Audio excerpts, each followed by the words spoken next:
et sœurs, madame, messieurs, mes chers amis internautes, tout disciple de Jésus a une mission. Suivant la recommandation de Jésus, Matthieu chapitre 28, verset 19 à 20, où Jésus a dit, allez, faites de toutes les nations des disciples, les baptisant au nom du Père, du Fils et du Saint-Esprit, et enseignez-leur à observer tout ce que je vous ai prescrit. Et voici, je suis avec vous tous les jours jusqu'à la fin du monde.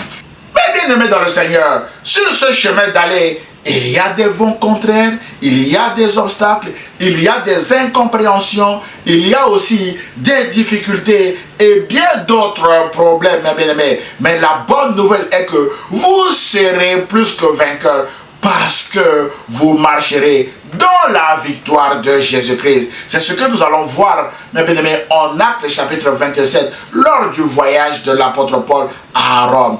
Frères et sœurs, sur le chemin de la mission, mes bien-aimés dans le Seigneur, les vents sont contraires. Mais ne soyez pas surpris. Prenez courage, mes bien-aimés. La Bible déclare en Actes chapitre 27, verset 1 à 4 que lorsqu'il fut décidé que nous nous embarquerions pour l'Italie, on remit Paul et quelques autres prisonniers à un centenier de la cohorte Auguste nommé Julius.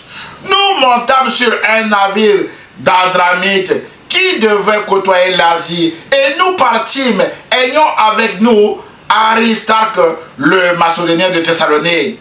Le jour suivant, nous abordâmes à Sidon et Julius, qui traitait Paul avec bienveillance, lui permit d'aller chez ses amis et de recevoir leurs soins. Partis de là, nous longeâmes l'île de Chypre parce que les vents étaient contraires. On souligne parce que les vents étaient contraires.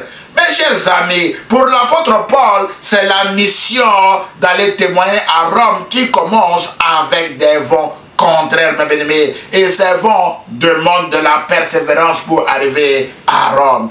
Frères et sœurs, sur le chemin de votre mission de témoin de Jésus, les vents vous seront aussi contraires.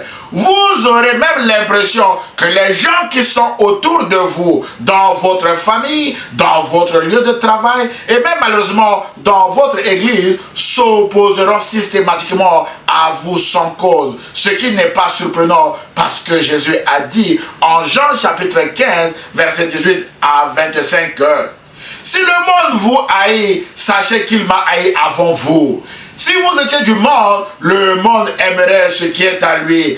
Mais parce que vous n'êtes pas du monde et que je vous ai choisi du milieu du monde, à cause de cela, le monde vous haït, mes bien-aimés dans le Seigneur. Mon frère, ma soeur, les vents vous seront contraires, non pas parce que vous aurez fauté, mais uniquement parce que Jésus vous a choisi pour vous confier une mission particulière pour son royaume. C'est pourquoi le monde est contre vous, parce que l'œuvre de Dieu attire toujours l'ennemi. Et Jésus poursuit son discours au verset 20 et suivant en disant à ses disciples que souvenez-vous de la parole que je vous ai dite.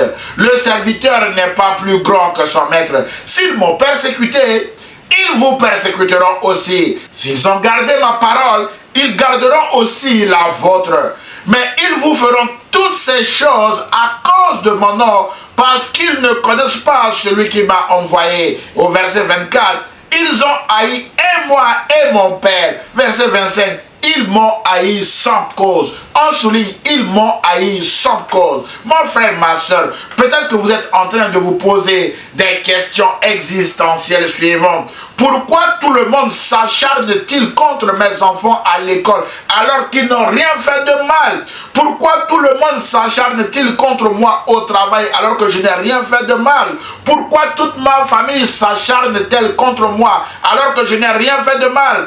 Pourquoi tout le monde s'acharne-t-il contre moi dans mon quartier? Mon frère, ma soeur, la réponse est simple. Rappelez-vous de cette parole de Jésus qui a dit « Ils m'ont haï sans cause ». C'est pourquoi, sur le chemin de votre mission, ils vous haïront aussi sans cause, mes bien-aimés. Ils haïront vous et vos enfants sans cause. Mais la bonne nouvelle est que le naufrage forcé, provoqué par les vents contraires soufflés par vos ennemis, tournera à votre salut, à votre édification personnelle, à votre bien et vous témoignerez de la grandeur de Dieu. Alors, persévérez dans votre mission de témoin de Jésus malgré les vents contraires et vous verrez la gloire de Dieu s'accomplir dans votre vie, mes chers amis internautes.